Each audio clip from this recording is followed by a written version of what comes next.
My coffee mug slips from my fingers and shatters against the kitchen tile, sending ceramic shards skittering across the floor. I barely notice. My eyes remain fixed on my phone, thumb scrolling through image after image of smiling faces gathered in my aunt's sunlit backyard. 34 guests. I count them methodically, as if the number might somehow change if I try again. Cousins I haven't seen in years. My mother's college roommate. Even Great Aunt Judith, who needs a walker to get around. Everyone except me. The bridal shower photos show tables draped in cream-colored linens, floral centerpieces in Fiona's favorite coral and mint, champagne flutes raised in countless toasts. A celebration meticulously planned weeks, maybe months in advance. A celebration I never knew existed until this moment. The sting is sharper because just last month, I sent Fiona a handwritten congratulations card with pressed flowers from my balcony garden. I'd even offered to help design her wedding materials, invitations, programs, whatever she needed. Free of charge, a gift from one cousin to another. My Portland condo suddenly feels cold despite spring sunshine streaming through the windows. The light that warmed me minutes ago now feels harsh, exposing. I realize in that moment I wasn't just forgotten. I was deliberately erased. I sink onto a kitchen stool, memories washing over me like a tide I can't escape. Last Thanksgiving flashes before me. Aunt Marlene's voice carrying across the dining room as she praised Fiona's recent promotion at the bank. Vice president at 29? She'd announced, beaming at my younger cousin. Always knew she'd make something of herself. Then, Aunt Marlene's gaze had shifted to me, her smile thinning, and Ocean still doing that little hobby of hers, the logos and whatnot. That little hobby that paid for this condo. That little hobby that built a client list including 3 national brands. My parents had sat silently, nodding along, while relatives positioned Fiona as the golden one, right in front of me. Even when I'd mentioned the down payment on my condo, $150,000 I'd saved over 7 years, the conversation had quickly pivoted back to Fiona's engagement ring. My hands tremble as I pick up my phone again. I pull up my mother's contact information and press call before I can talk myself out of it. She answers on the 4th ring. Ocean? Is everything all right? Her voice holds that familiar note of concern tinged with judgment, as if she's already decided whatever I'm calling about is an overreaction. There was a bridal shower for Fiona yesterday. My voice comes out steadier than I expected. Everyone was there. Why wasn't I invited? A weighted pause stretches between us, then a sigh. Oh, that. Well, Marlene thinks you always make everything about yourself. Fiona deserves her special day. The accusation lands like a slap. Make everything about myself? When have I ever... Please don't start, Ocean. This is exactly what we wanted to avoid.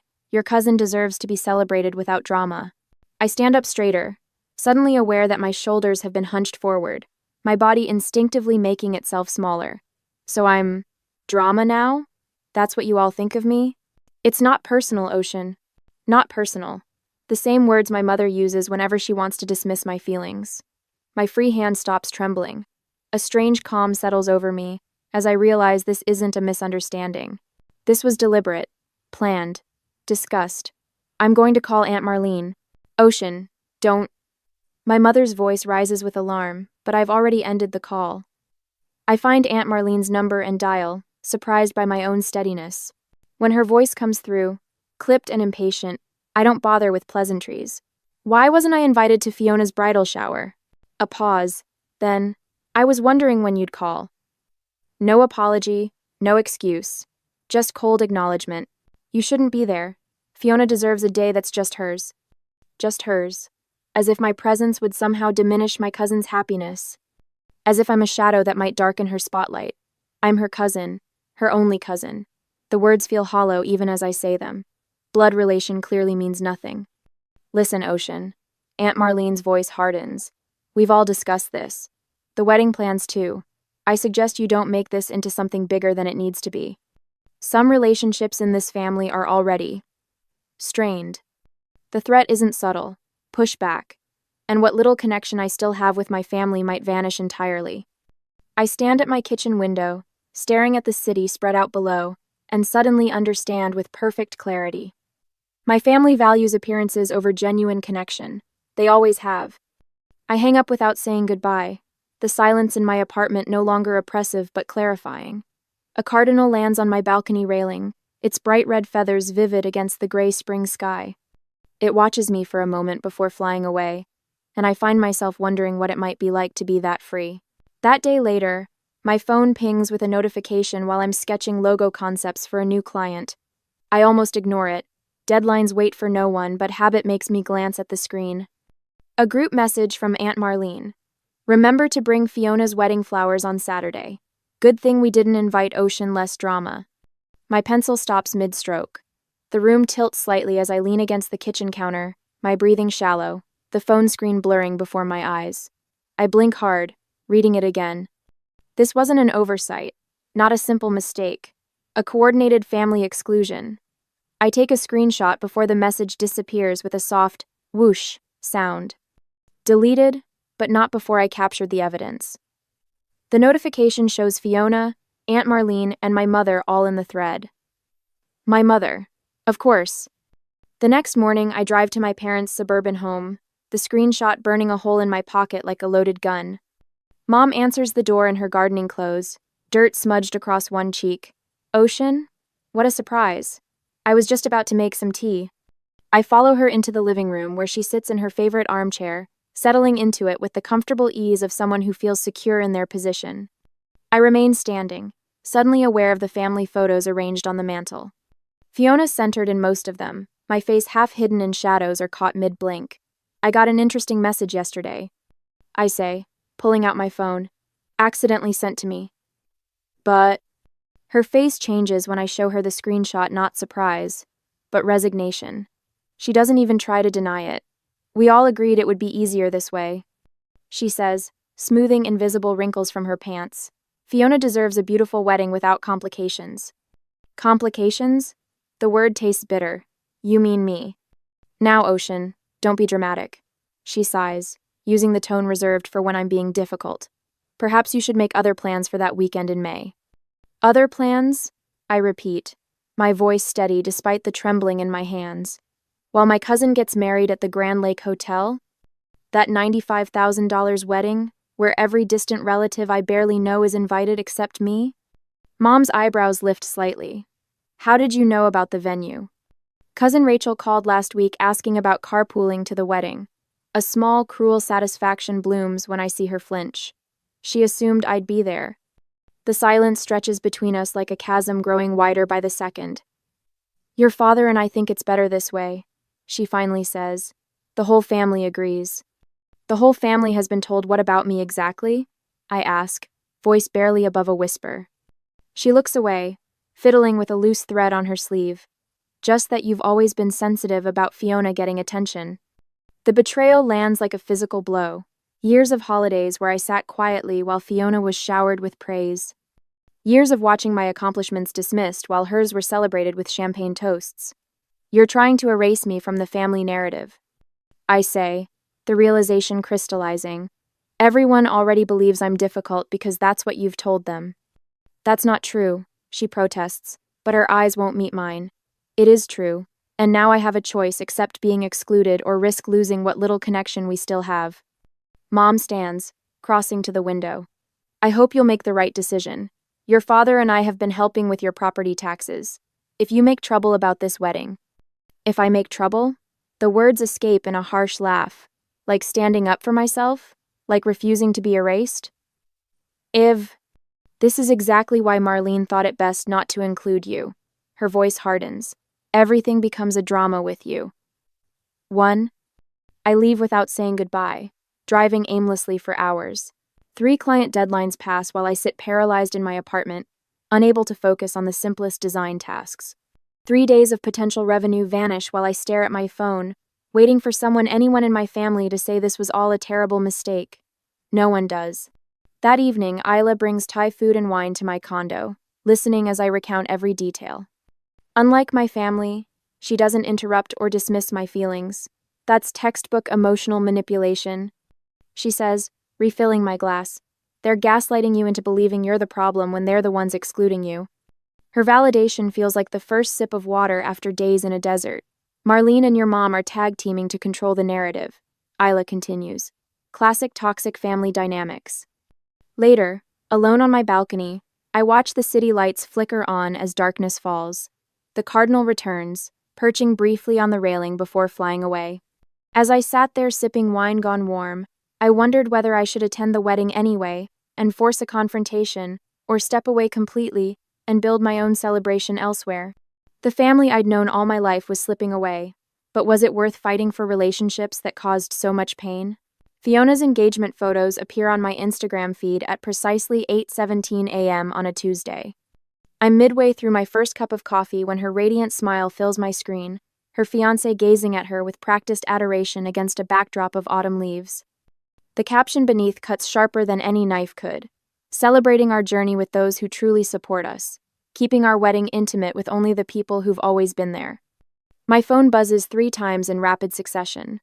Private messages from cousins I've exchanged perhaps 10 words with at family gatherings over the years. Why are you causing drama during Fiona's special time? Family should support each other no matter what.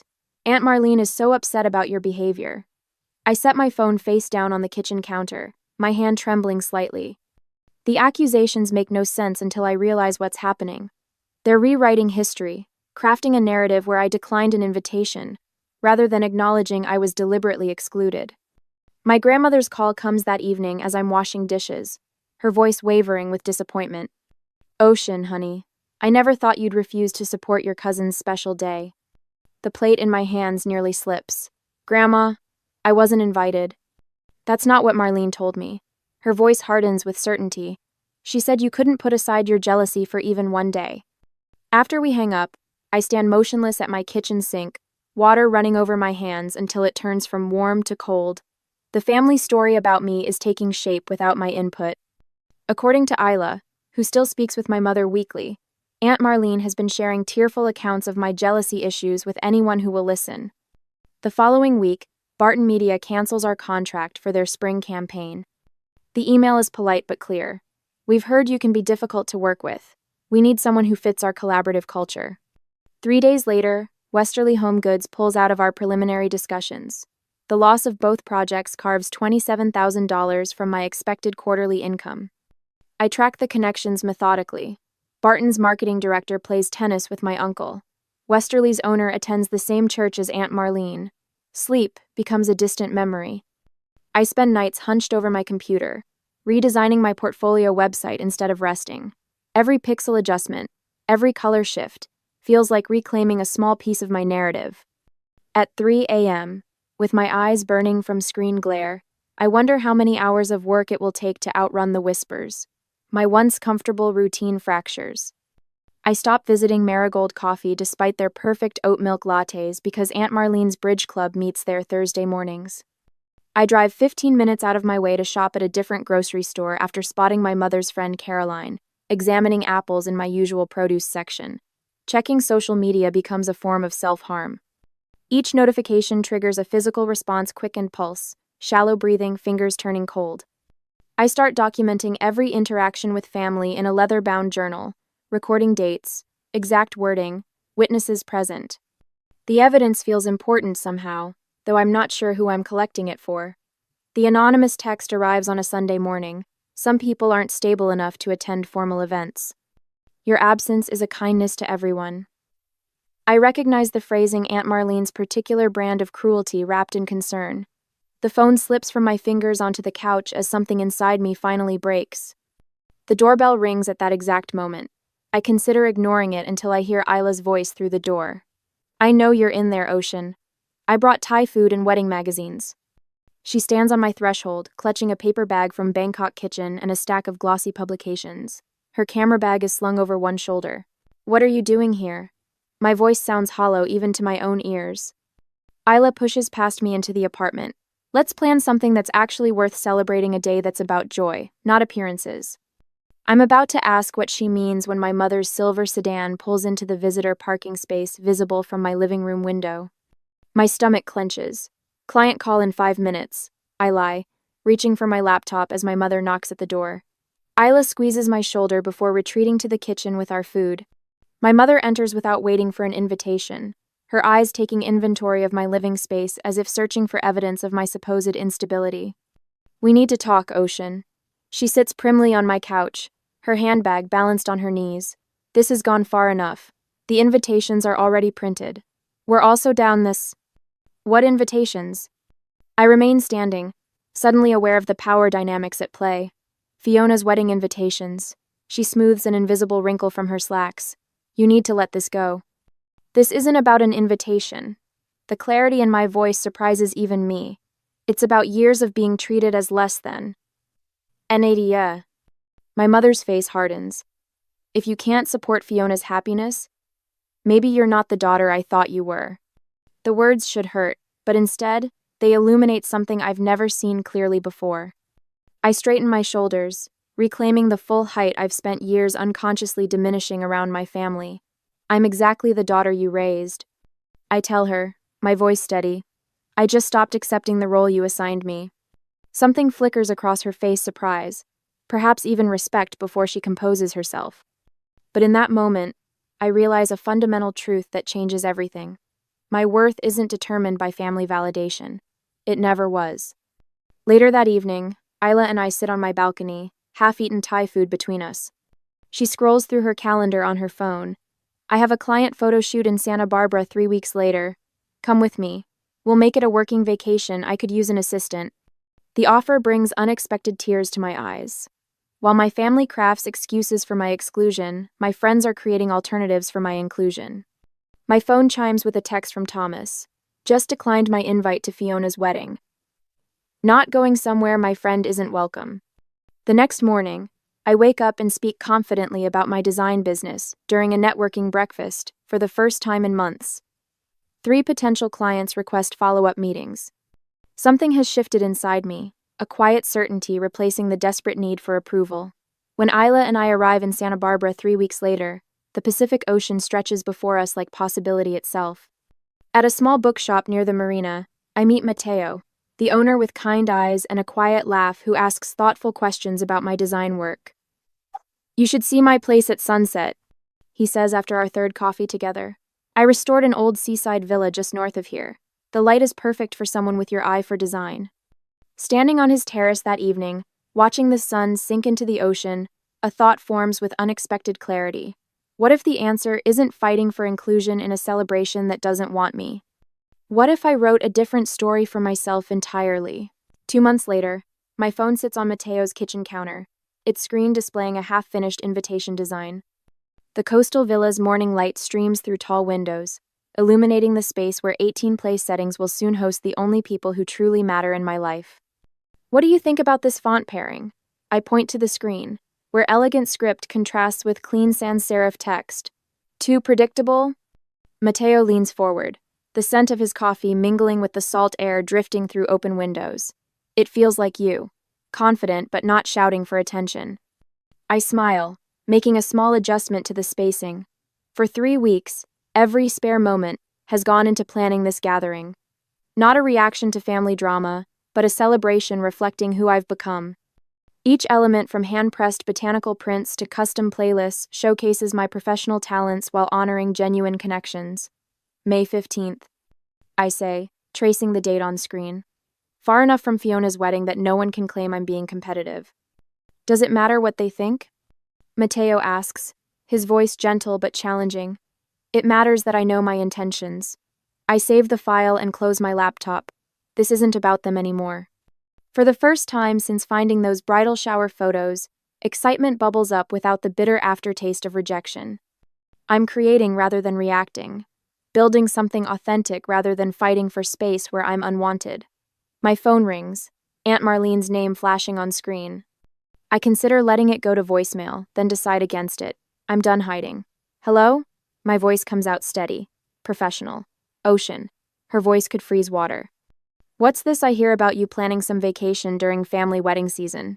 You need to take down those social media posts immediately. I frown, confusion momentarily replacing caution. What posts? Isla's photography page. The save the date announcement for your event. At a seaside villa? On May 15th? My stomach drops. May 15th? But Fiona's wedding isn't until June. Silence stretches between us. When Marlene speaks again, her voice drips with artificial sweetness. Oh, didn't you know? The date was moved weeks ago. May 15th at the Grand Monarch Hotel. Everyone's been informed. Everyone except me.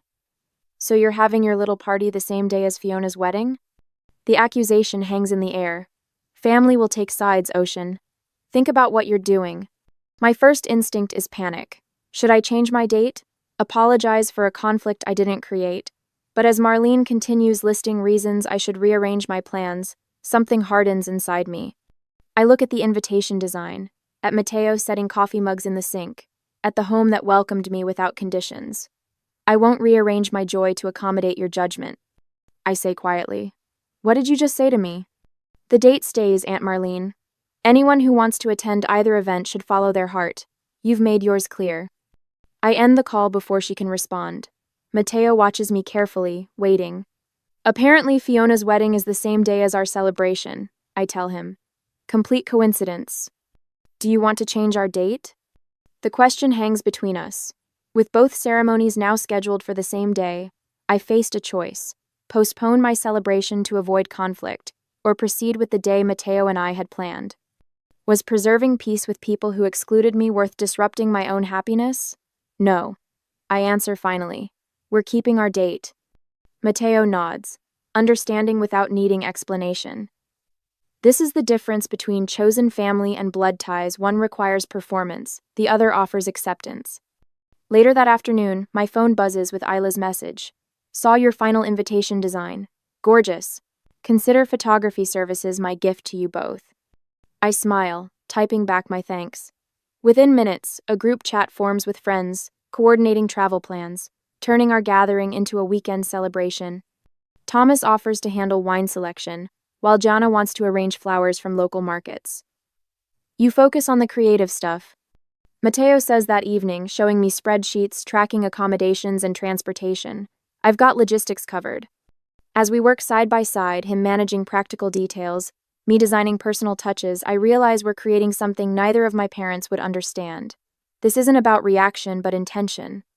Not about competition, but completion. My phone begins buzzing constantly with family messages, but friends create a protective buffer. When Aunt Marlene sends a paragraph about selfish choices, Isla responds with oceanfront venue photos.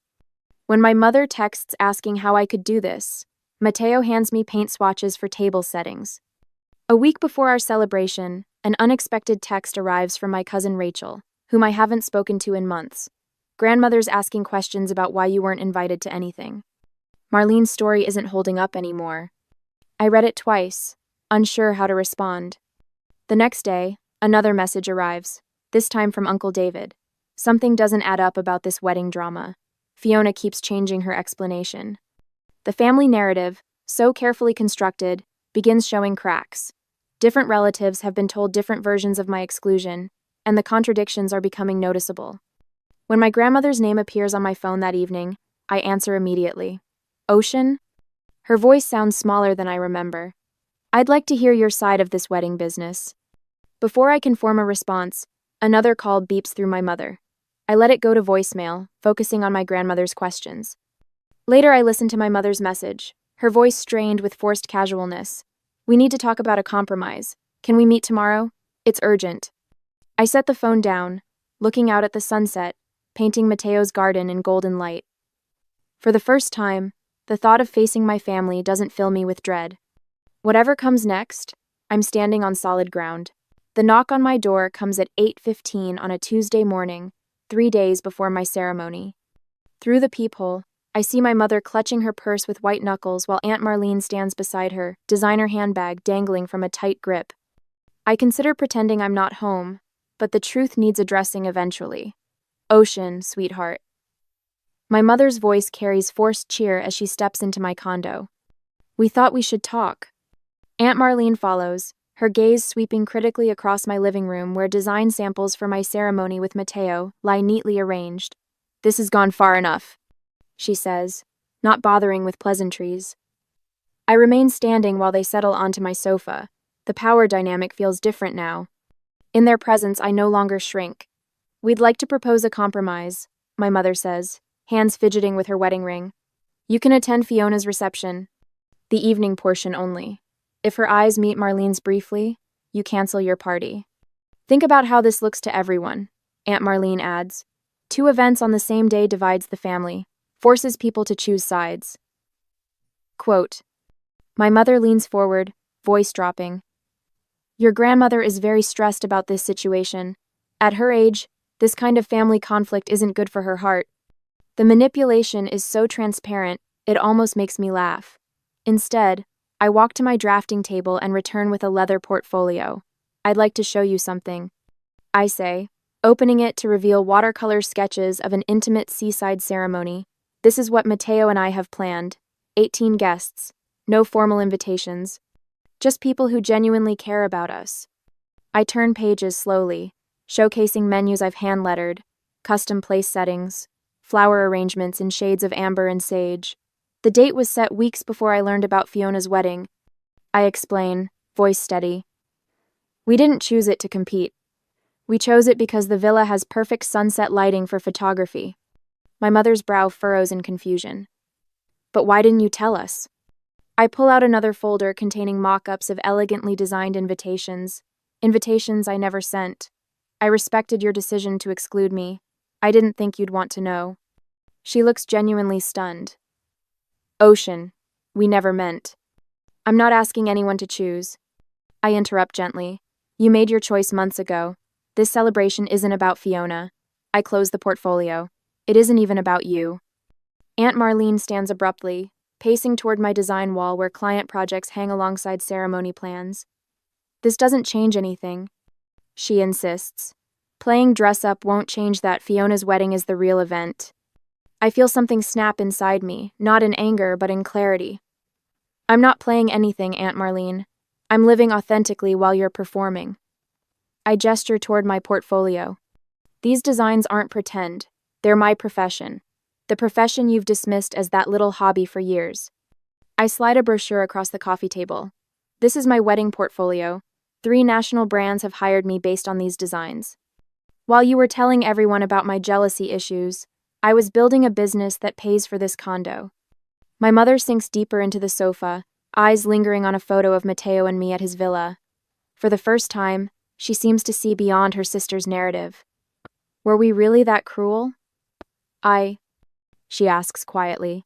Aunt Marlene snorts, grabbing her purse. This is ridiculous.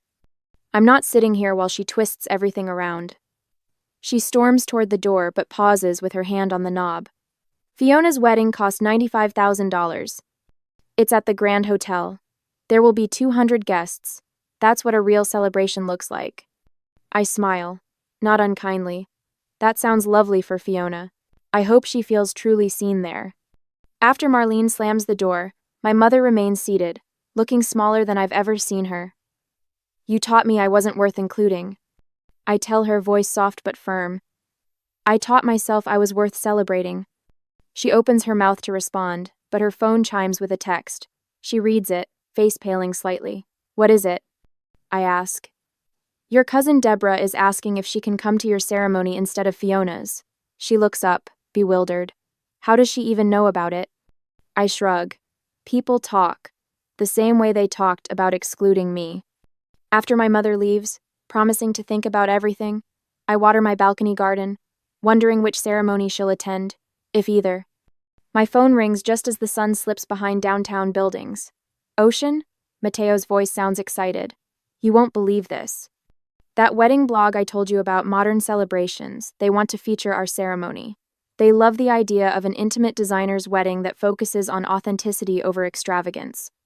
I lean against the railing, watching a cardinal land nearby, the same vibrant red as the one I'd seen the day I discovered the bridal shower photos. The story was shifting in ways I never anticipated. I whisper, more to myself than to Mateo. For the first time since this all began, I feel neither sad nor angry, just free. 7 weeks after our ceremony, I nearly drop my phone when Mateo shows me the statistics. 80,000 likes on our wedding photo. The number seems impossible, yet there it is on the screen, along with hundreds of comments praising our authentic celebration of love. Look at this one, Mateo says, pointing to a comment from a popular design blogger. Ocean's attention to meaningful details rather than empty extravagance redefines what a modern ceremony can be. I laugh softly, remembering all the family gatherings where I sat silently while relatives fawned over Fiona's conventional choices. Now strangers are celebrating my vision, while my family's grand hotel wedding has faded into the background of social media memory. My design business calendar now bulges with appointments. 3 major brands have reached out since the wedding feature went viral, tripling my client base overnight. Yesterday, an editor from California Wedding Quarterly emailed about featuring our ceremony, specifically requesting an interview about my design work. The irony? I tell Mateo as we sit on our balcony watching the sunset paint Portland's skyline.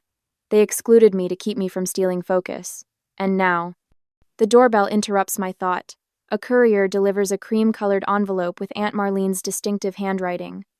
Inside, a terse letter demands I decline the magazine feature, out of respect for Fiona's privacy during this difficult time. My hands should be shaking. 7 weeks ago, they would have been. Instead, a calm clarity washes over me as I tuck the letter back into its envelope. "What will you do?"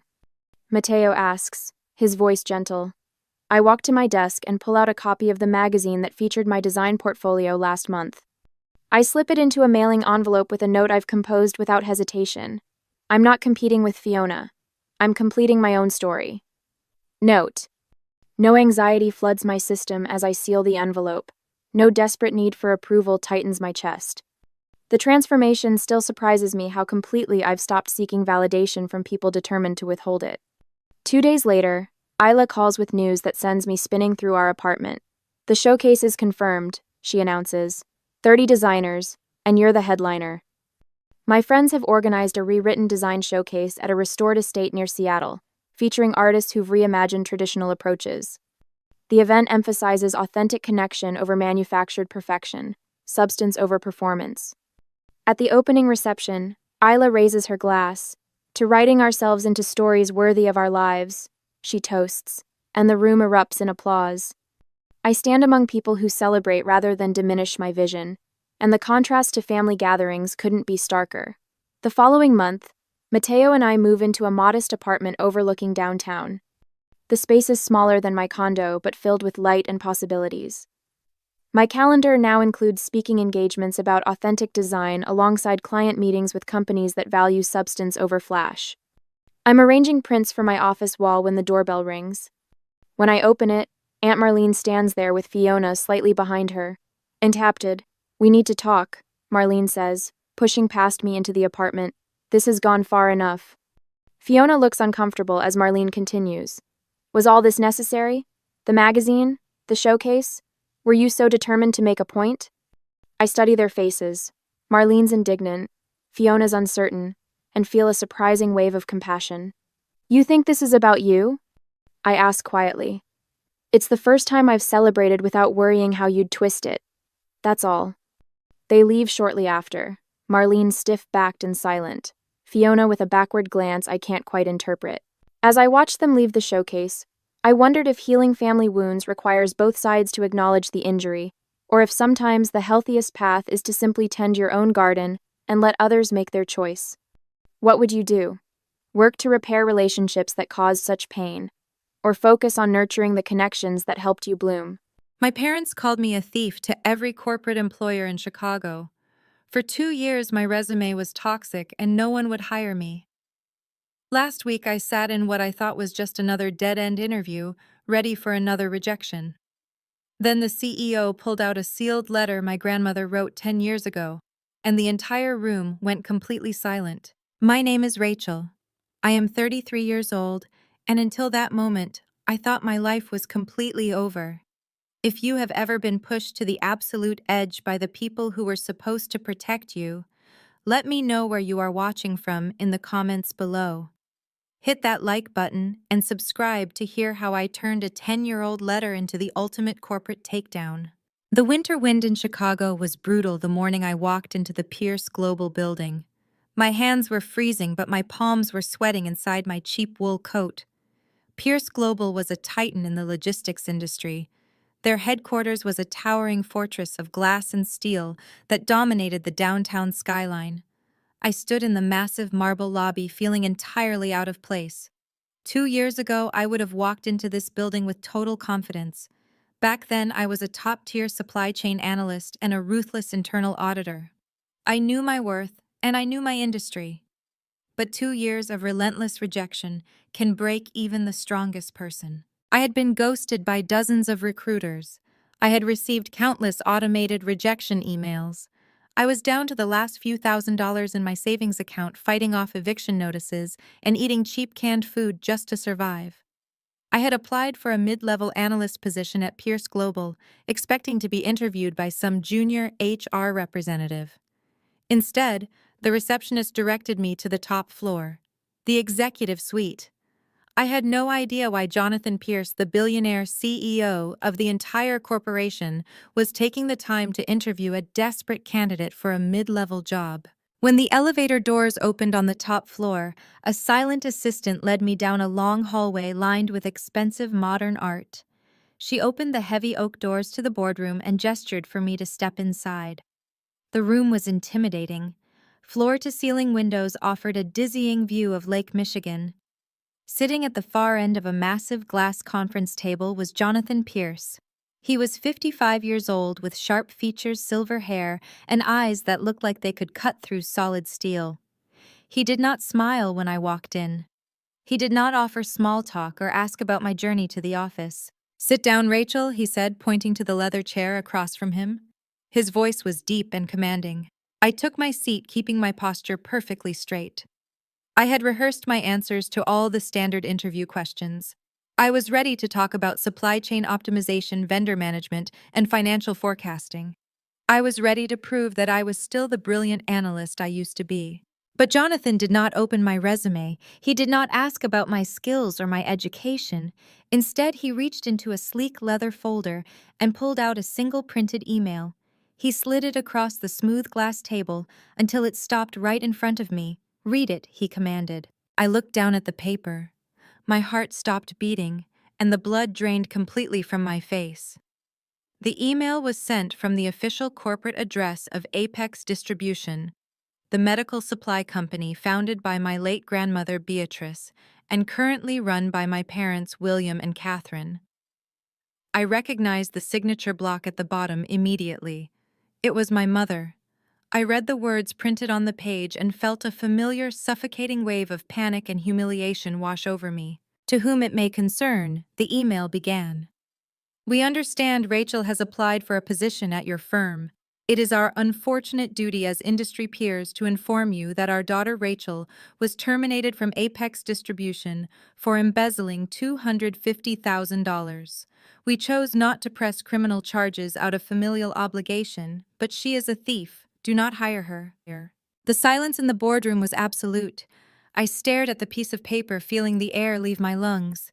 This was the ghost that had been haunting me for 2 years. This was the reason my career had vanished overnight.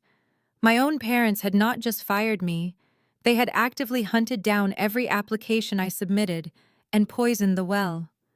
They had blacklisted me across the entire city of Chicago. I expected Jonathan to stand up and ask security to escort me out of the building.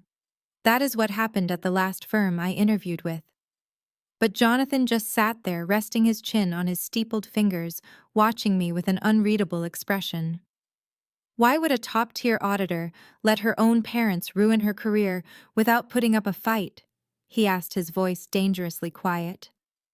Why did you just roll over and let them brand you as a criminal? I closed my eyes for a fraction of a second, forcing myself to breathe. I refused to cry. I had shed all my tears 2 years ago when I realized my family viewed me as nothing more than an obstacle to their greed. I opened my eyes and looked Jonathan Pierce dead in the face. My jaw tightened, and the fear I had been carrying into this room suddenly evaporated, leaving behind nothing but cold, hard rage. "Because they owned the servers, Mr. Pierce," I said, my voice surprisingly steady. I was the lead internal auditor for Apex Distribution.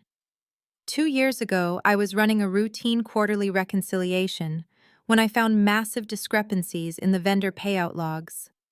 I dug deeper and ran a full forensic audit on my own time. What I found was a sophisticated network of shell companies and phantom vendors. Apex was bleeding cash, but it was not due to market conditions. Jonathan raised a single eyebrow, waiting for me to continue. "My parents were cooking the books," I explained, leaning forward.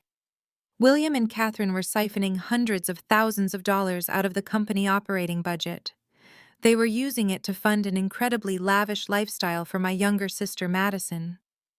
Madison is 29 years old and has never worked a real day in her life, but my parents appointed her as the chief financial officer of Apex, just to give her a massive salary and full access to the corporate credit lines. They were draining the employee pension funds to pay for Madison, to buy luxury cars and take month-long vacations to Europe. I took a deep breath, remembering the night everything imploded. When I confronted my parents with the spreadsheets, they did not apologize. They did not show an ounce of remorse. My mother looked at me with absolute disgust. She told me I was an ungrateful child who did not understand how real business worked. My father threatened me.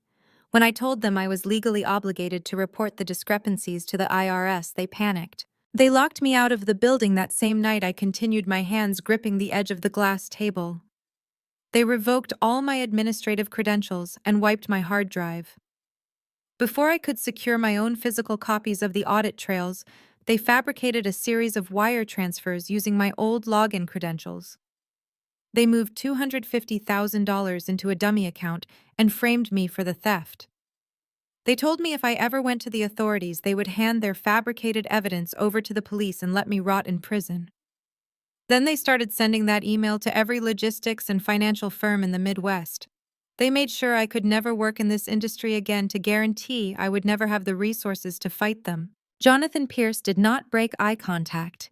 He did not show shock or sympathy. He simply absorbed the information, analyzing it with the cold calculation of a man who had built an empire from scratch. "And you survived for 2 years on your own," he stated rather than asked. "I survived," I replied, lifting my chin. "But I am done surviving, Mr. Pierce. If you brought me up here just to humiliate me with that email, then you have wasted both of our time. I am a brilliant analyst. I can optimize a supply chain better than anyone in your current department. But if you believe that piece of paper over the truth, then I have nothing left to say to you." I grabbed my purse and stood up from the leather chair. I accepted the defeat. I was used to it by now. I turned toward the heavy oak doors, fully prepared to walk back out into the freezing Chicago wind and figure out how I was going to pay my rent next week. "Sit down," Rachel Jonathan commanded. I froze halfway to the door. I looked back at him. He was standing up from his chair, walking toward a large mahogany cabinet built into the wall behind his desk. "I said sit down!" He repeated his tone, leaving no room for argument. I slowly walked back to the chair and sat down, my heart pounding against my ribs. Jonathan opened the cabinet to reveal a modern digital safe hidden behind the wood paneling.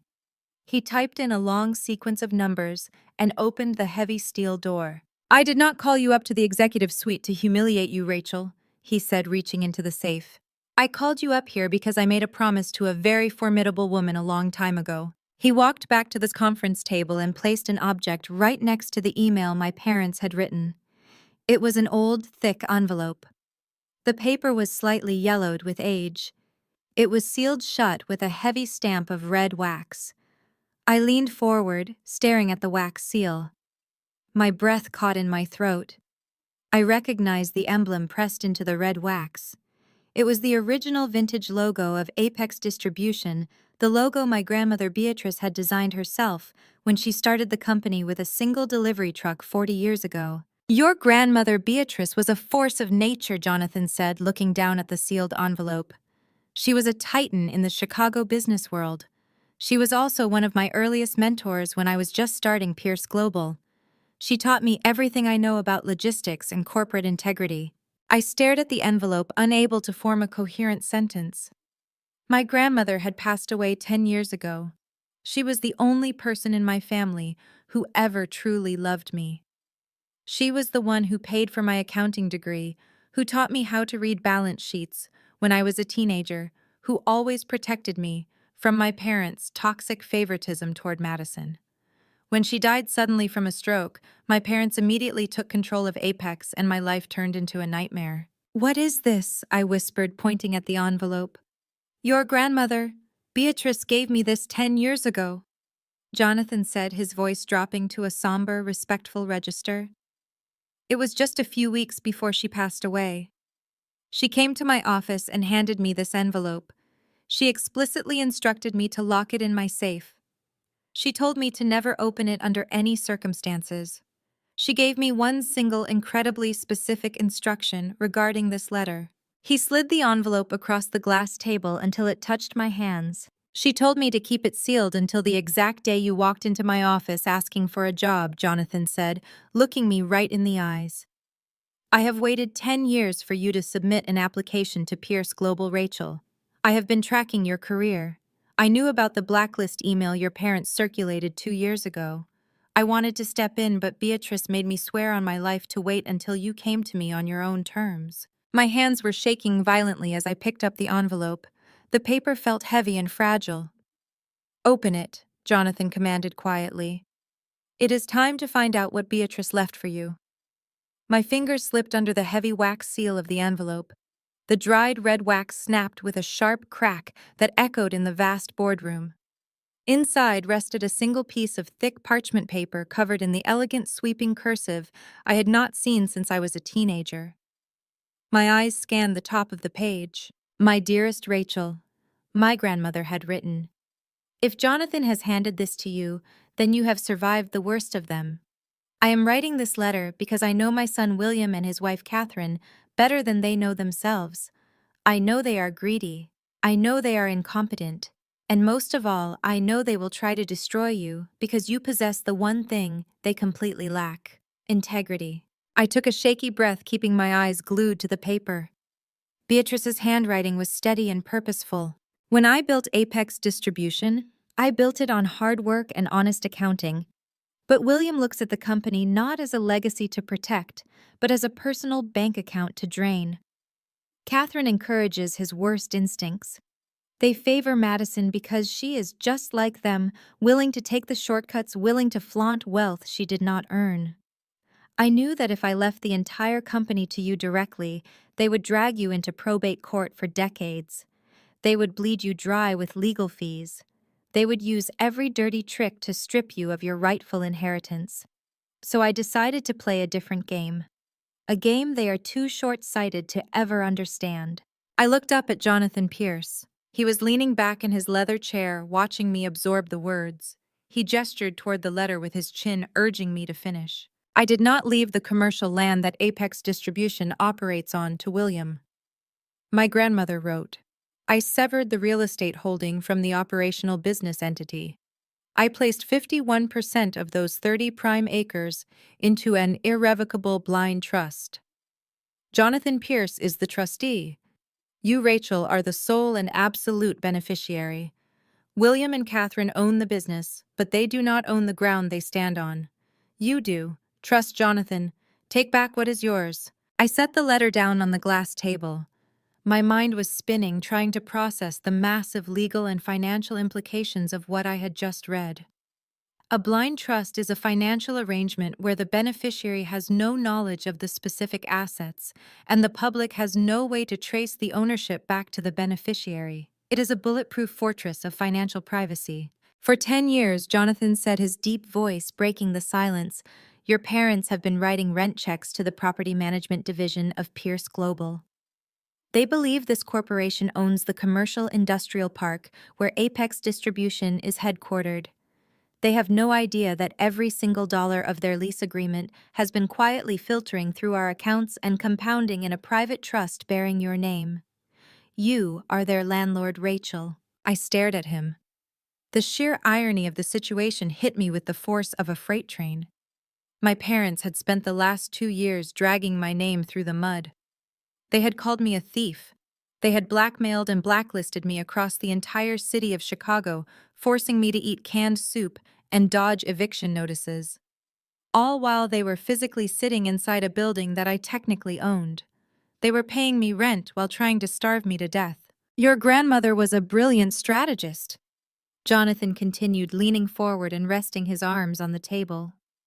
She knew William would eventually run the operational side of Apex into the ground. She knew he lacked the discipline to sustain a supply chain business in the modern market. She wanted to ensure that when the operational business inevitably failed, the underlying real assets, the real estate, the zoning rights, the physical infrastructure would remain completely untouched and safely in your possession. How much is in the trust account? I asked, my voice dropping to a low whisper. Jonathan opened a separate black folder on his desk. He slid a single sheet of paper toward me. It was a certified bank statement from Pierce Global Wealth Management. I looked at the bottom line. The balance was staggering. 10 years of commercial rent payments compounded with aggressive index fund investments had generated a massive fortune. I went from having $14 in my checking account to looking at an 8-figure liquid asset portfolio. But the cash is just the beginning, Jonathan said, his expression turning deadly serious. This brings us to the current situation. Your parents are completely out of money, Rachel. The lavish lifestyle they have been funding for Madison has finally caught up with them. The shell companies you discovered during your internal audit 2 years ago were just a temporary band-aid. Apex Distribution is currently experiencing a catastrophic liquidity crisis. He pulled out another stack of documents. These were stamped with bright red ink. These are delinquency notices, Jonathan explained. Apex has missed their last 3 rent payments. They are 90 days past due on their commercial lease. By all legal definitions, they are in default. I picked up the notices. My professional instincts immediately kicked in. If they are in default on a commercial lease of this size, they must be missing vendor payouts too. The supply chain must be collapsing. It is, Jonathan confirmed. But William thinks he has found a way out. He has been calling my office non-stop for the past month. He is desperate. He wants to aggressively buy the land out from under Pierce Global. I frowned, analyzing the strategy. That makes no sense. If they do not have the cash to pay their monthly rent, how could they possibly afford to purchase 30 acres of prime Chicago industrial real estate? Because they found a buyer, Jonathan said, a cold smile touching the corners of his mouth. The entire industrial corridor surrounding Apex is being gentrified. A massive commercial developer is trying to buy up the block to build a high-end tech campus. William negotiated a backdoor deal with the developers. He wants to purchase the land from Pierce Global for $5 million using a high-interest bridge loan.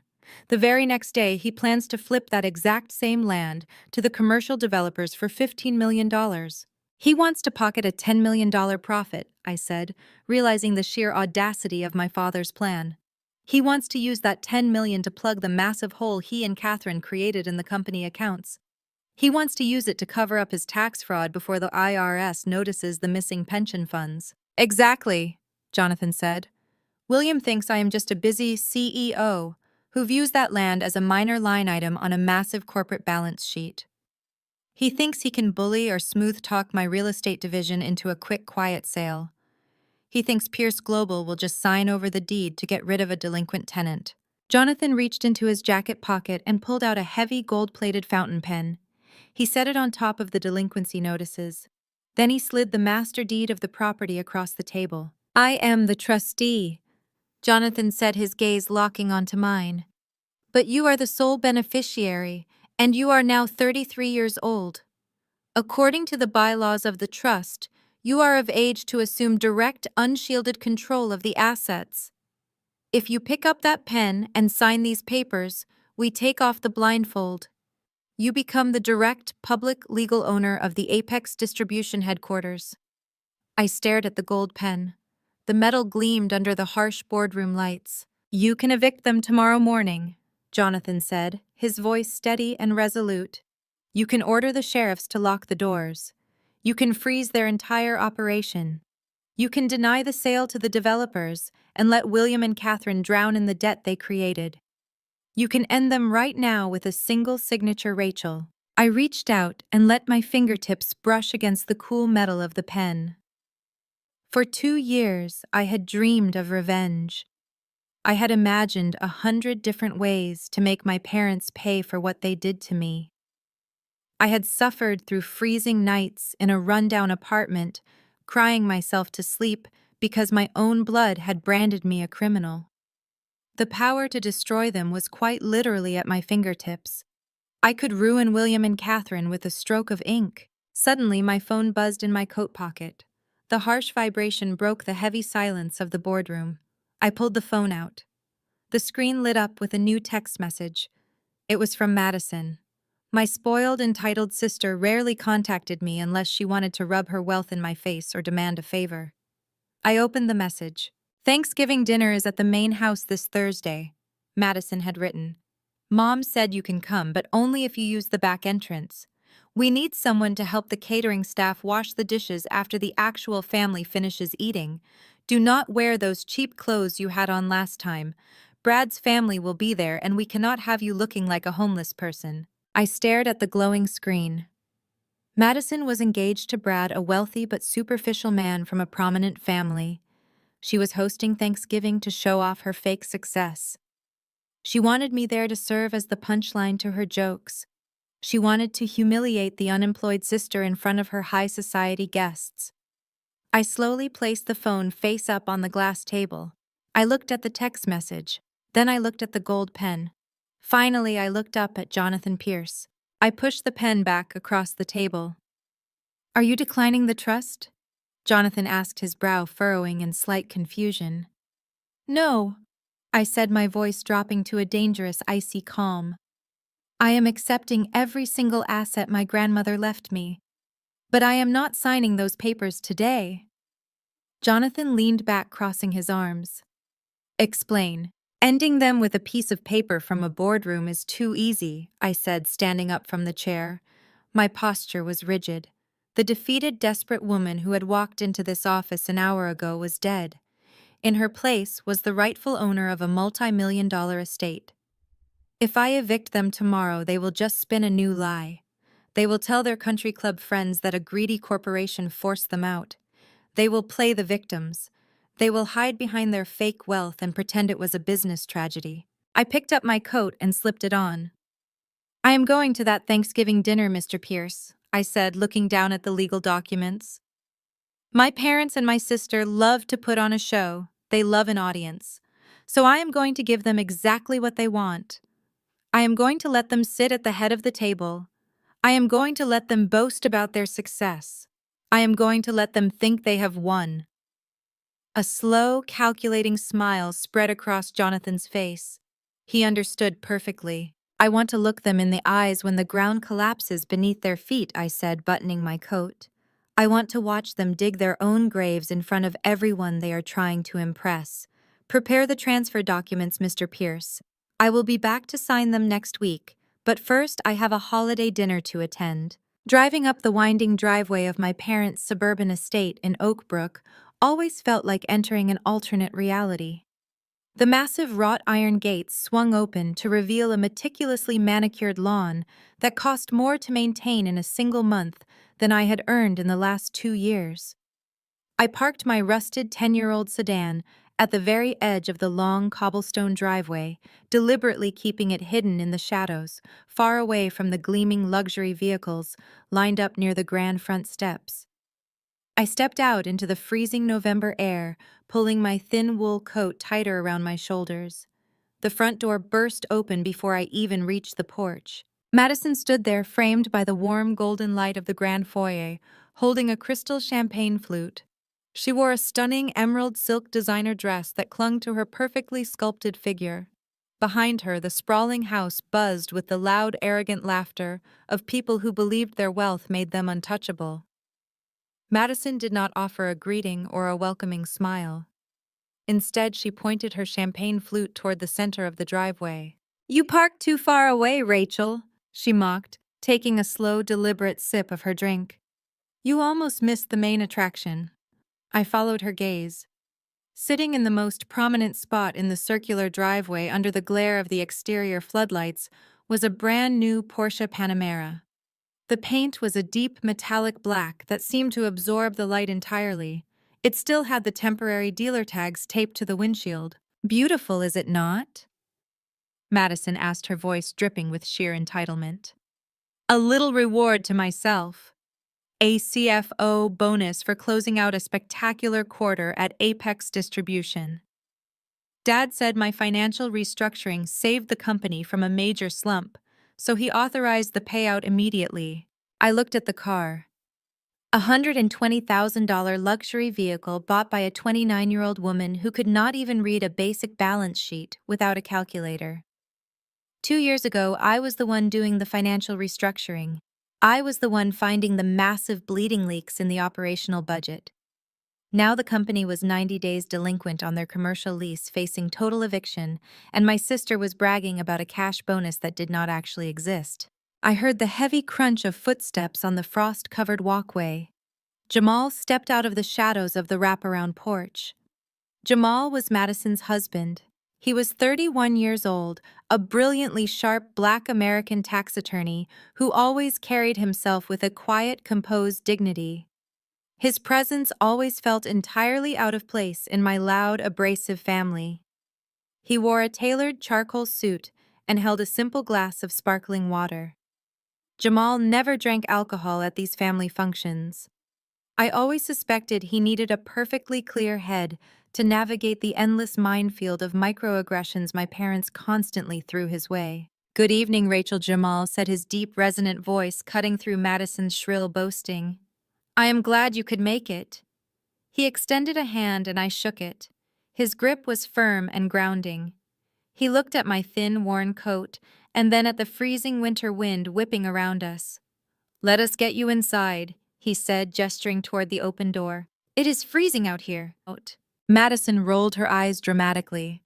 "Do not coddle her, Jamal. She is used to the cold. I mean, look at that coat. Did you buy that at a charity thrift store, Rachel?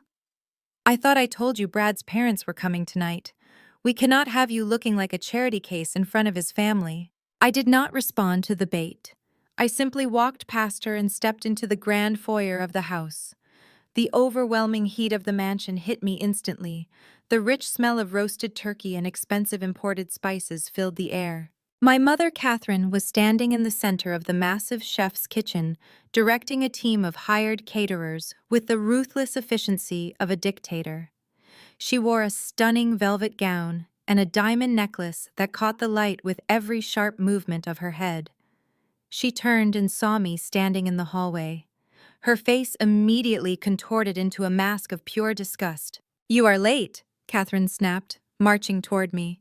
"And what on earth are you wearing?"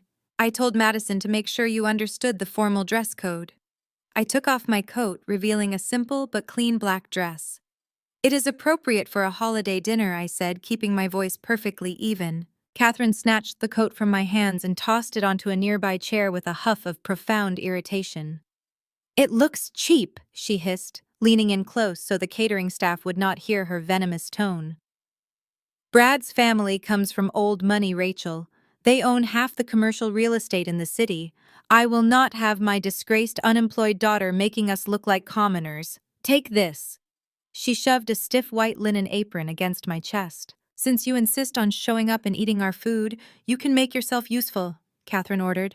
"The catering staff is overwhelmed. I need you to take the trays of caviar appetizers and serve them in the main living room. Keep your head down, do not strike up any conversations, and for heaven's sake, do not mention your employment status. If anyone asks, you are doing freelance consulting overseas." I looked down at the white apron in my hands. 10 years ago, my grandmother Beatrice built this family empire from absolutely nothing. She taught me that true power was always quiet.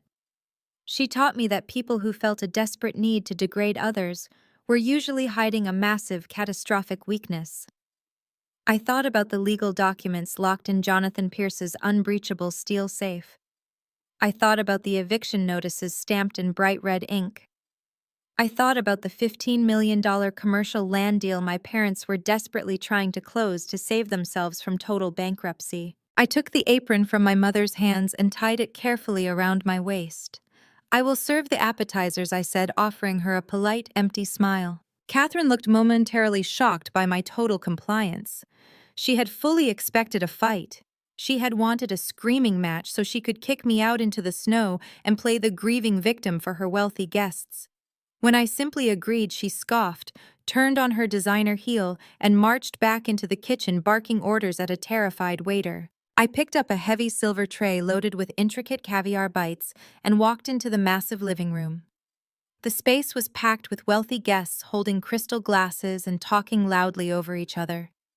My father, William, stood by the grand stone fireplace holding court with Brad's parents. He was wearing a custom-tailored suit and gesturing expansively as he talked about his latest luxury golf trip. "Ah, here are the appetizers," William announced loudly as I approached their elite circle. He did not look at me. He did not introduce me to his guests. He treated me exactly like a hired servant. I held the tray steady as Brad's mother, a woman draped in expensive silk, picked up a small pastry. She glanced at me without making eye contact. "Your catering staff is very attentive, William," she murmured before turning back to my father. "So tell me more about the expansion plans for Apex Distribution. My husband mentioned you were looking at acquiring new warehouse space. We are positioning the company for a major acquisition phase," William boasted, taking a long sip of his premium bourbon. "We have secured massive capital reserves. My CFO, Madison, has completely streamlined our operational budget this year. The profit margins this quarter are unprecedented. We have more liquid cash than we know what to do with." I stood there holding the heavy silver tray, listening to my father lie through his teeth with absolute perfection. Apex Distribution was bleeding cash. They were drowning in insurmountable debt. They were 90 days behind on their commercial rent. The sheer audacity of his lies was breathtaking. From across the room, I felt someone watching me. I turned my head slightly and met Jamal's gaze. He was standing near the grand mahogany staircase, holding his glass of water, his dark, intelligent eyes tracking every single movement in the room. Jamal was a brilliant tax attorney. He spent his long days analyzing complex financial structures, finding obscure tax loopholes, and reading dense corporate balance sheets. He was highly trained to spot inconsistencies. And the inconsistencies in this sprawling mansion were piling up fast. Jamal watched as Madison paraded around the living room, showing off the shiny keys to her new Porsche to anyone who would look. He watched as William bragged about unprecedented profit margins to investors. He watched as Catherine viciously berated the catering staff for pouring the wrong vintage of wine. And he watched me. He saw how I carried the serving tray with quiet dignity, refusing to break under the crushing weight of my parents' public humiliation. He knew I had been a top-tier auditor. He knew I had a relentless mind for numbers and an obsession with accurate data. 2 years ago, when my parents accused me of embezzling $250,000, Jamal had stayed quiet. He had just married into the family and did not want to cause a massive rift. But I knew he never fully believed their convenient story. The math simply did not make sense to a man who lived and breathed financial law. I continued moving through the crowded room, serving the appetizers and listening to the arrogant chatter. Madison intercepted me near the hallway leading to the dining room. She grabbed a caviar bite from my tray and chewed it slowly, looking me up and down with pure malice. "You know you actually look good in an apron, Rachel," she mocked, her voice laced with venom. "It suits your station in life. Maybe I can talk to the catering company and get you a full-time job scraping plates. You desperately need the money, right? I hear your landlord is threatening eviction again." I maintained my perfectly neutral expression, refusing to give her the reaction she craved. "I am doing just fine, Madison," I said, my voice smooth and calm. "But thank you for your concern. Enjoy the new Porsche. I hope the expensive maintenance costs do not cut into your fictional CFO bonus." Madison's eyes flashed with sudden intense anger, but she quickly smoothed her features as Brad walked up behind her and wrapped his arms around her waist. Brad was a venture capitalist, a man whose entire personality was built around his massive trust fund. He looked at me with an amused, arrogant smirk. "Still looking for work, Rachel?" he asked, his tone dripping with heavy condescension. "Let me know if you need me to make some calls. I know a few low-level temp agencies that hire people with challenging criminal backgrounds. They mostly do data entry, but it is a paycheck." I smiled tightly, gripping the edges of the silver tray. "I appreciate the offer, Brad," I said, "but I have recently secured a very promising position. In fact, I think my new role will involve restructuring some major commercial real estate assets right here in Chicago." Brad laughed, clearly missing the underlying threat embedded in my words. "Good for you," he said, turning back to Madison. "Come on, babe, your dad is opening the expensive wine in the dining room." As Brad led Madison away, she turned sharply on her heel. The sudden movement caused her designer handbag to swing outward, brushing against the edge of a heavy marble console table. The gold clasp caught on the sharp stone corner, snapping open violently. A handful of items spilled out of the bag and clattered onto the polished hardwood floor. Lipstick, a compact mirror, a silver card holder, and several crumpled pieces of paper scattered across the ground. Madison cursed loudly under her breath and knelt down to gather her things. Jamal, who had been walking toward the dining room, immediately stepped forward to help his wife. I stood a few feet away, holding my silver tray, watching the interaction unfold with intense focus. Jamal reached down to pick up a crumpled white receipt that had fluttered near his expensive leather shoes.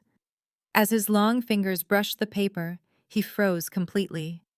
I saw his dark eyes dart across the printed text. I saw his jaw clench so tightly, a muscle jumped in his cheek. I saw the exact terrifying moment his brilliant analytical mind connected the scattered pieces of a massive catastrophic puzzle. Madison snatched the compact mirror and the lipstick, shoving them aggressively back into her bag. "Give me that, Jamal," she snapped, reaching her hand out for the receipt. Jamal did not hand it over immediately. He stared at the piece of paper, his thumb tracing the printed corporate logo at the very top. His expression was completely unreadable, but the air around him seemed to instantly drop 10 degrees. "What is this, Madison?" he asked, his deep voice stripped of all warmth and emotion. "It is just a receipt for the car," she said, her voice pitching slightly higher than normal, revealing her sudden panic. "Just give it to me." I watched Jamal's eyes scan the paper again. I knew exactly what he was looking at. The receipt was not a standard personal dealership invoice. It was a corporate charge authorization. Madison had not used a personal bank check or a standard auto loan to buy the $120,000 Porsche. She had used the primary corporate credit line of Apex Distribution. She had charged a luxury sports car directly to the operational budget of a medical supply company. For a federal tax attorney, this was not just a red flag. It was a blazing, deafening siren of severe corporate fraud. Buying a personal luxury vehicle with company funds and masking it as a CFO bonus was a massive violation of federal tax codes. It was blatant embezzlement. It was exactly the kind of financial crime my parents had accused me of committing 2 years ago to cover their own tracks. Jamal slowly handed the receipt back to his wife. His dark eyes lifted from the crumpled paper and locked directly onto my face. I stood perfectly still, holding the catering tray, meeting his intense gaze without flinching. The silence between us stretched across the crowded, loud room, cutting through the noise of the party. In that single defining moment, Jamal realized the absolute truth. He looked at his wife, bragging about her fake wealth. He looked at my parents, boasting about their fake profits to investors. And then he looked at me, the disgraced, exiled sister, quietly serving appetizers in a cheap black dress. He knew. He finally knew that I had not stolen a single dime from Apex Distribution 2 years ago. He knew that I had found the deep rot in the company ledgers and that my parents had framed me to cover up their own massive financial crimes. Jamal stood up slowly, adjusting the cuffs of his charcoal suit. He looked at me one last time, a silent, intense communication passing clearly between us. He had seen through the glittering facade. He knew the entire family empire was built on a crumbling mountain of fraud.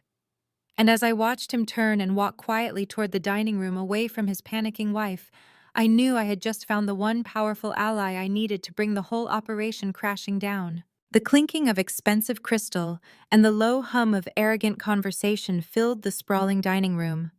I remained at my post near the swinging kitchen doors, holding the empty silver catering tray against my hip. I watched Jamal take his seat next to Madison. His face was a masterclass in absolute composure. Not a single muscle betrayed the explosive realization he had just experienced in the foyer. He simply unfolded his pristine linen napkin and placed it quietly on his lap. His dark, intelligent eyes occasionally flicked toward William at the head of the table, observing the patriarch of the family with the clinical detachment of a prosecutor building a federal case. The Thanksgiving meal was a grotesque display of gluttony and fake wealth. Caterers rushed back and forth carrying massive silver platters of roasted turkey truffle mashed potatoes and imported wine. I stood in the shadows of the dining room archway, doing exactly what my mother had ordered. I kept my head down. I watched my family gorge themselves on food paid for by fraudulent corporate credit lines. William held court with Brad and his wealthy parents, boasting loudly about imaginary warehouse acquisitions and projected fourth-quarter revenues. Madison sat beside Brad, twisting her massive diamond engagement ring and loudly complaining about the heavy tax burden of being a highly paid corporate executive.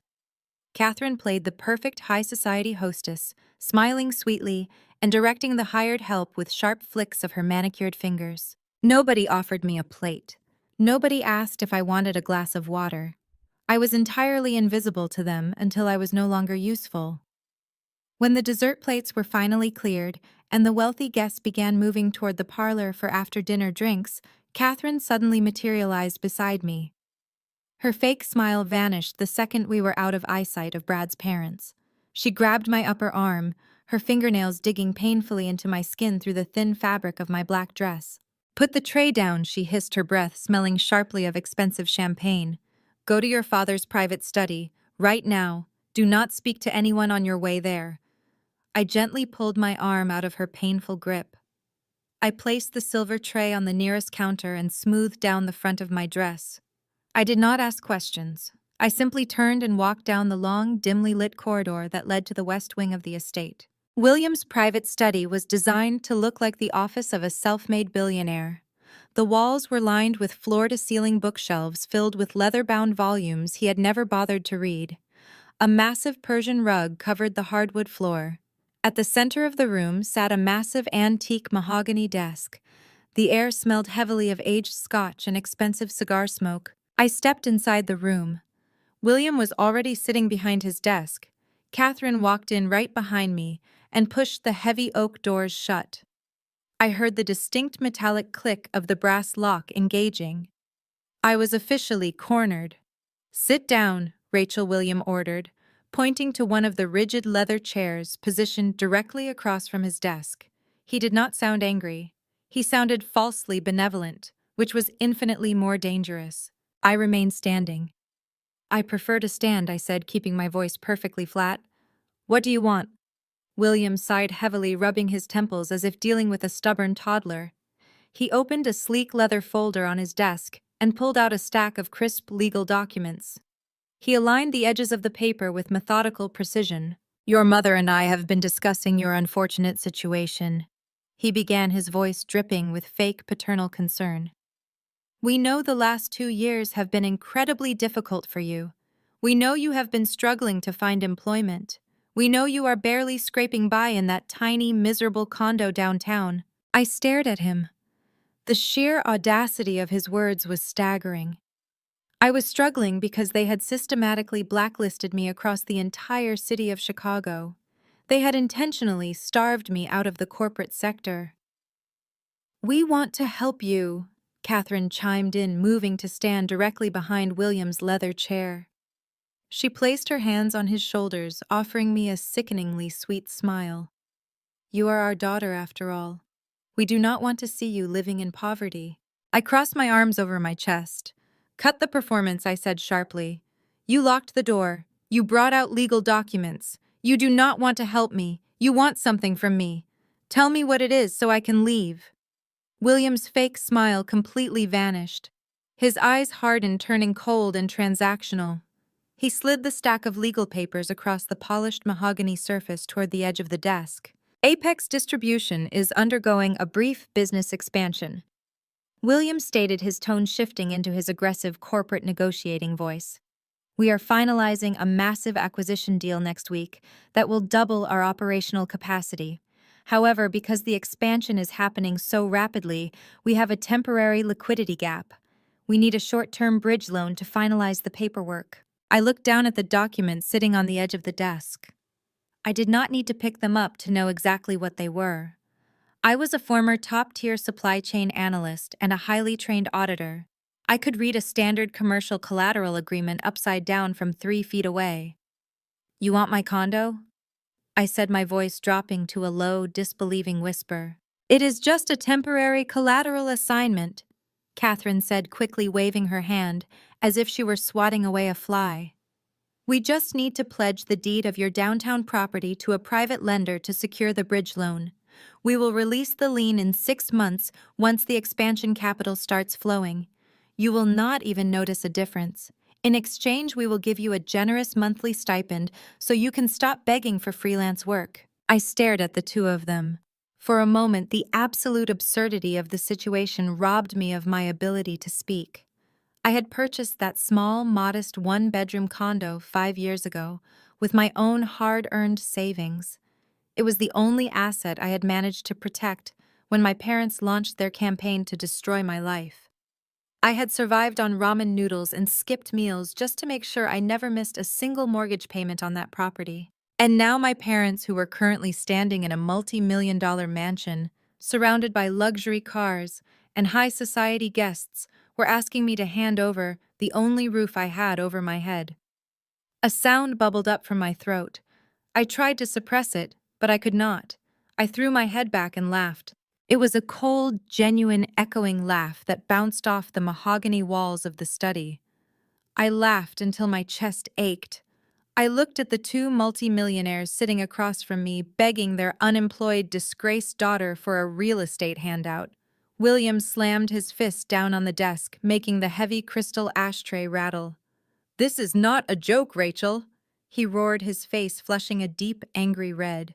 "We are offering you a lifeline. You are offering me an anchor to tie around my neck before you throw me in the river." I shot back the laughter, instantly draining from my voice. "You are sitting in a $10 million estate. Madison is driving a brand new Porsche Panamera. You just fed 50 people imported caviar and truffles, and you are asking the daughter you blacklisted for the deed to a 400-square-foot condo." I stepped closer to the desk, leaning over the stack of legal documents. "You do not have a brief business expansion, Dad," I said, my voice slicing through the heavy air like a razor blade. "You have a catastrophic cash flow crisis. The shell companies are drying up. The lenders have cut you off. You cannot secure a traditional bank loan because any legitimate loan officer would look at your fraudulent balance sheets and instantly call the authorities. You are completely out of money." Catherine's face twisted into a mask of pure, vicious rage.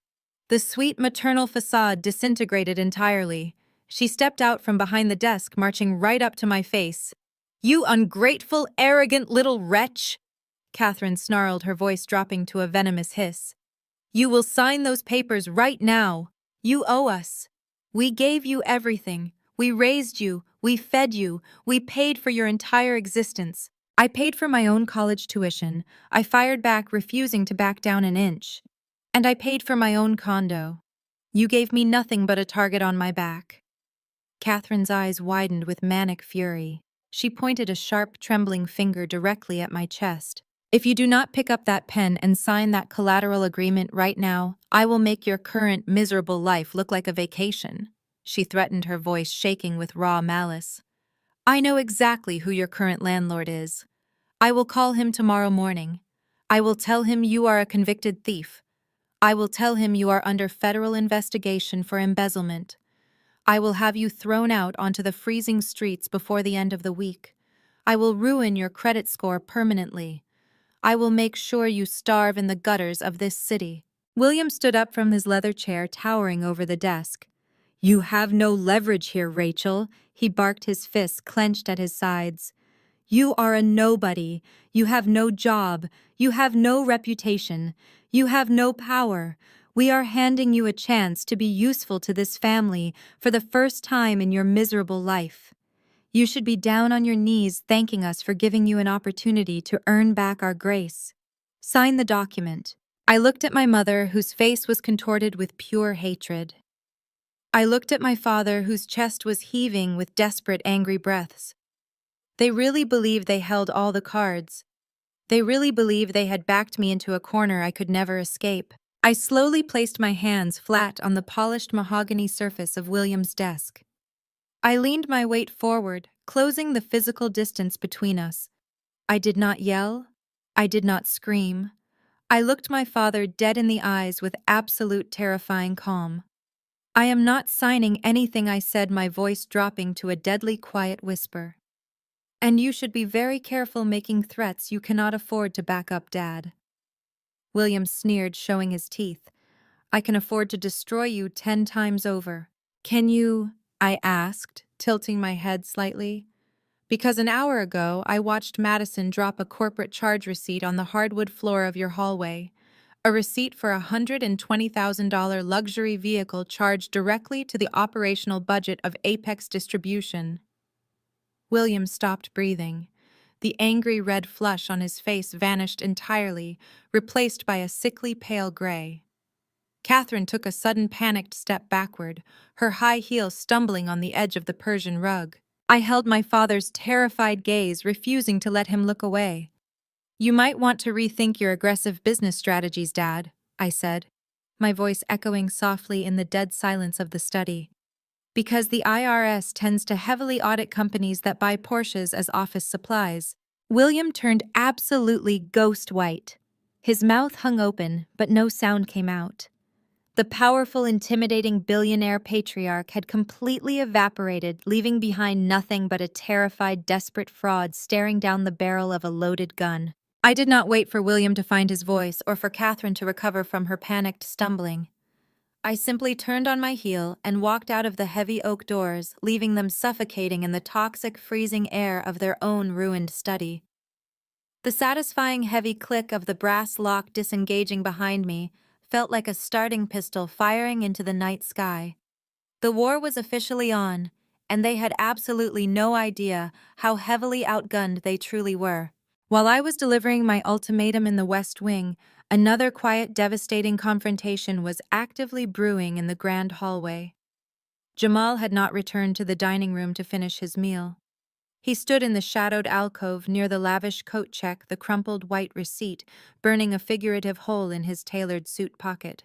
Jamal was a man who lived his entire life by strict rules, rigid structures, and absolute adherence to federal statutes. Growing up as a black man in a working-class neighborhood on the South Side, he had learned very early that the margin of error for someone who looked like him was non-existent. He had to be twice as smart, 3 times as careful, and infinitely more disciplined to break into the elite, fiercely competitive circles of corporate tax law. He knew the devastating cost of a single financial mistake. He knew the catastrophic power of an IRS audit. And right now, the small piece of paper resting in his pocket was the equivalent of a federal crime printed in black ink. Madison came strutting down the hallway, her emerald silk dress swishing aggressively around her legs. She was frantically retracing her steps, looking for her lost receipt. Her eyes darted nervously across the polished hardwood floor, her breathing shallow and fast. Jamal stepped out of the dark alcove, his tall frame entirely blocking her path to the grand foyer. Looking for this, Madison, Jamal asked, holding the crumpled paper between his index and middle fingers. Madison gasped, her hand flying to her chest in a theatrical display of relief. "Oh, thank goodness you found it," she said, reaching out quickly to snatch the paper from his grip. "I must have dropped it when my bag hit the table. Give it to me."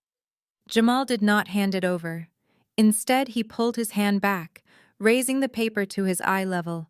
His dark, intelligent eyes locked onto his wife's face with a chilling intensity. "This is a corporate charge authorization, Madison," Jamal said, his deep voice stripped of all its usual warmth.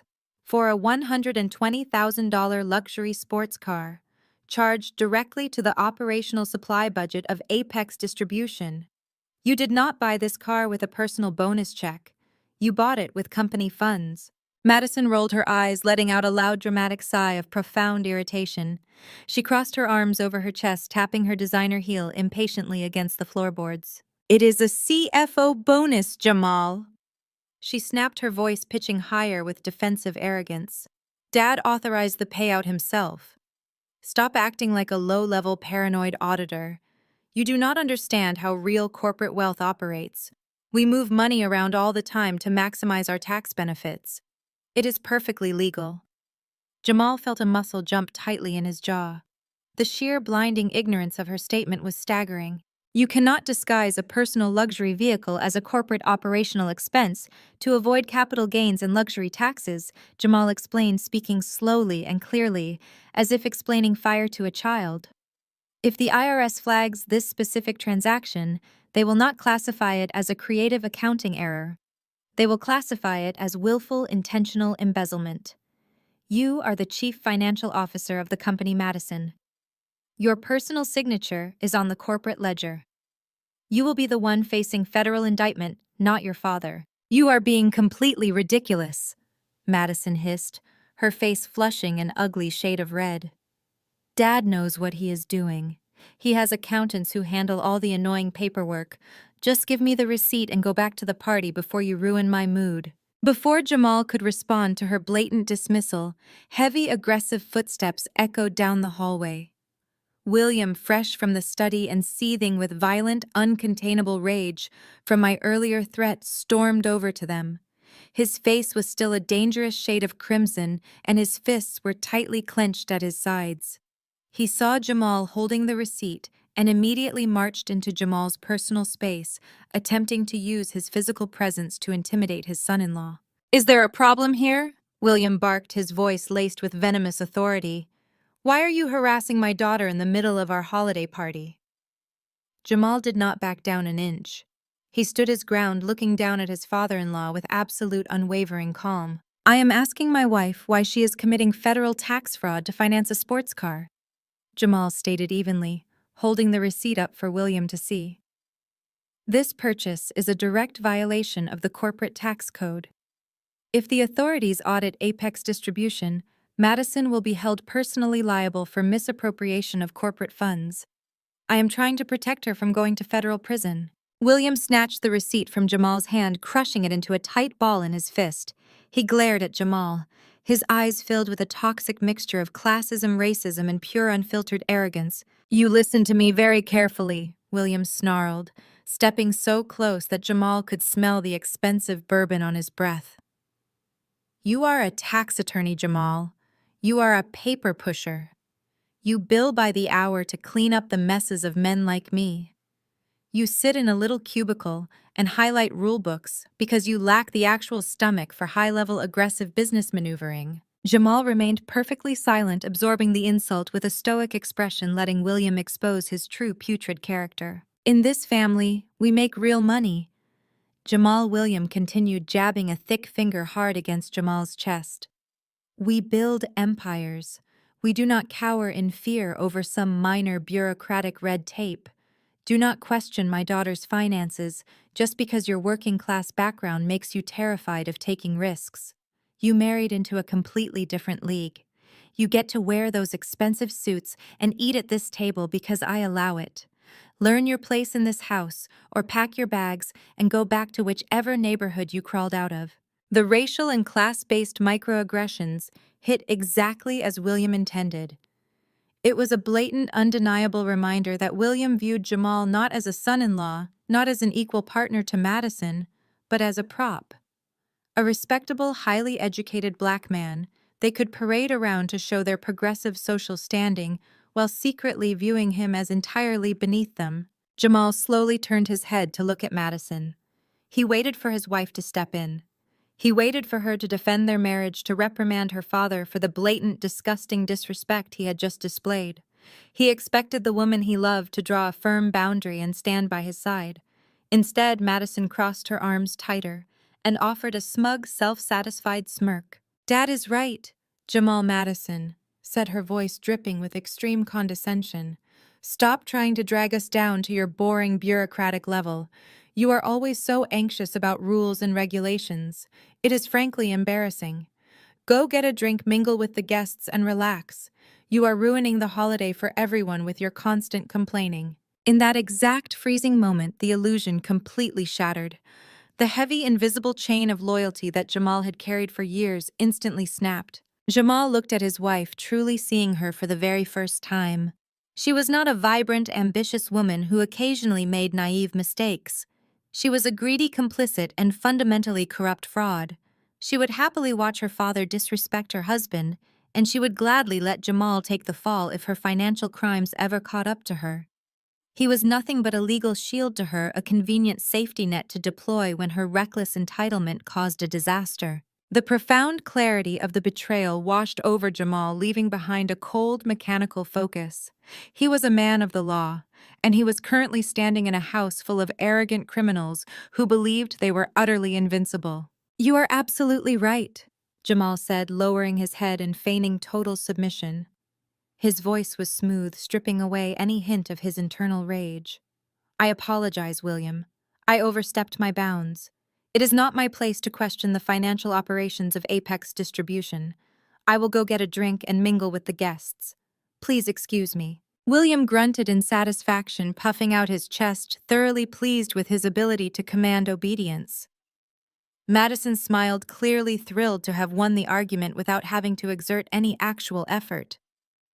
They turned their backs on him and walked toward the dining room, completely dismissing his existence. Jamal walked away, blending perfectly into the background of the lavish party. He did not go to the bar.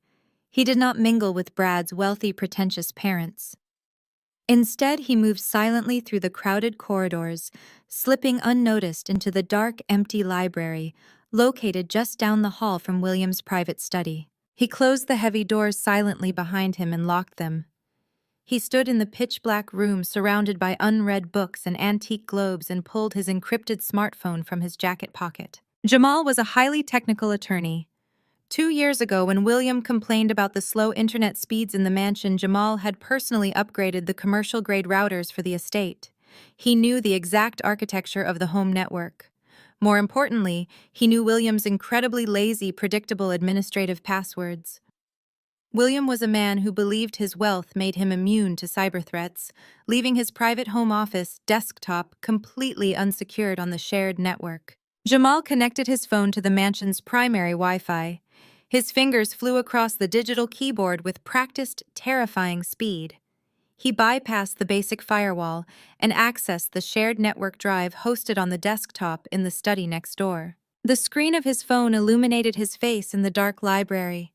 A list of internal directories populated on his screen. He scrolled rapidly, his eyes scanning the file names.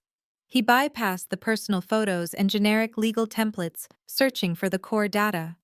He found a heavily nested folder labeled with a vague, unassuming title. He tapped it. Inside the folder were hundreds of meticulously organized spreadsheets, PDF documents, wire transfer receipts, and offshore banking confirmations. They were labeled with dates stretching back nearly a decade. This was the master ledger. This was the unedited, raw financial data of Apex Distribution, completely free of the sanitized lies William handed over to the external auditors. Jamal initiated a massive silent download directly to his secure encrypted cloud server. He watched the loading bar appear on his screen, creeping steadily across the digital interface. The mansion's high-speed internet made the transfer incredibly fast. 10%, 30%, 60%. He watched the data flow, capturing every single piece of evidence regarding the fake shell companies, the embezzled pension funds, and the fraudulent corporate expenses used to buy Madison's luxury vehicles. He was downloading the precise coordinates of their complete financial destruction. 100%. Download complete. Jamal closed the connection, wiped his access history from the router logs, and locked his phone. He slipped the device securely back into his tailored suit pocket. He adjusted his cuffs, smoothed his tie, and unlocked the library doors. He stepped back out into the bright, loud hallway, seamlessly rejoining the Thanksgiving celebration. The obedient, disrespected son-in-law was officially gone. The federal whistleblower had just entered the game, holding the exact weapons needed to burn their entire empire straight to the ground. 1,600 words. I remained completely still near the swinging kitchen doors, holding the empty silver catering tray against my hip. I watched Jamal walk back into the crowded dining room. His face was a masterclass in absolute composure. Not a single muscle betrayed the explosive realization he had just experienced in the grand foyer. He simply adjusted his tailored suit jacket and blended perfectly back into the wealthy crowd of oblivious guests.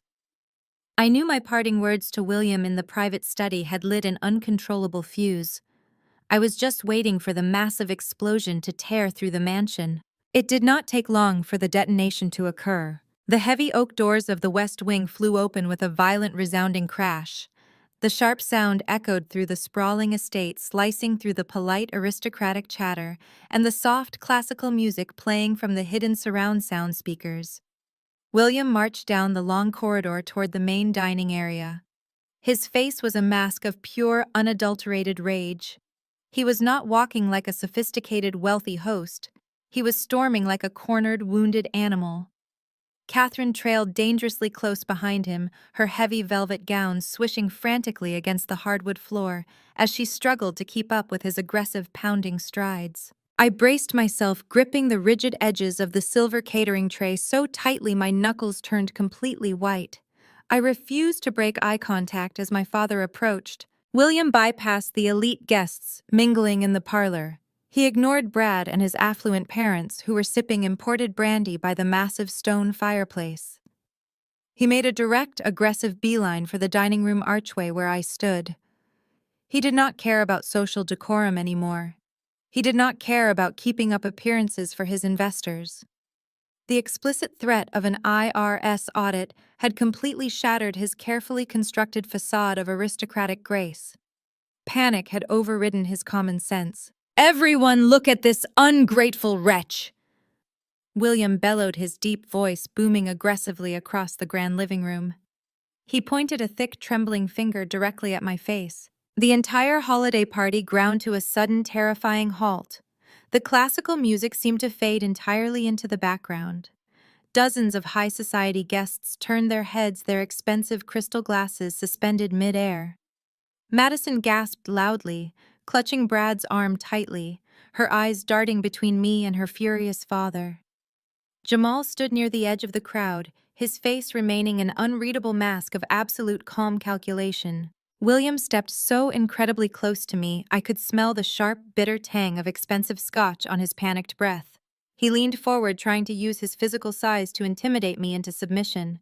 "We opened our beautiful home to her," William shouted, ensuring every single guest in the mansion could hear his fabricated victimhood. "We fed her. We gave her a place at our holiday table despite everything she has done to destroy this family. And how does she repay our profound generosity? She tries to extort us.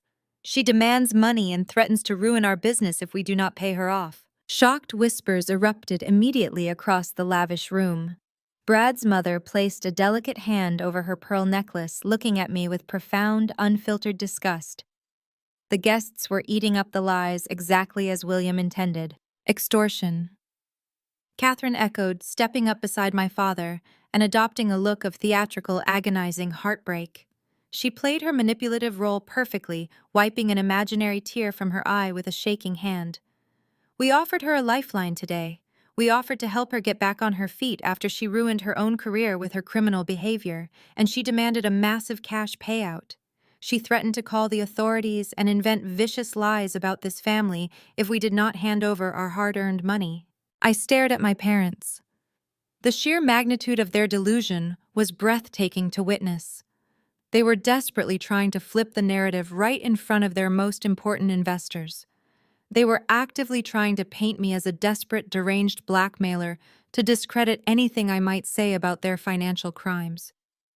If they convinced their wealthy friends that I was a crazy extortionist, no one would believe me when the absolute truth about the blind trust and the commercial land lease finally came out. They were playing defense by going on the offensive. I did not flinch. I did not drop my gaze. I stood perfectly straight, holding the silver tray like a battle shield. I let the silence stretch for a long, uncomfortable moment, forcing everyone to wait for my response. "I did not ask you for a single dime, Dad," I said, my voice projecting clearly and calmly across the dead silent room. "You dragged me into your locked private study and demanded I sign over the deed to my downtown condo. You begged me to hand over my only remaining asset so you could use it as collateral for a high-interest bridge loan." The whispers in the room instantly shifted in tone. The wealthy guests exchanged confused, uneasy glances. A billionaire CEO begging his unemployed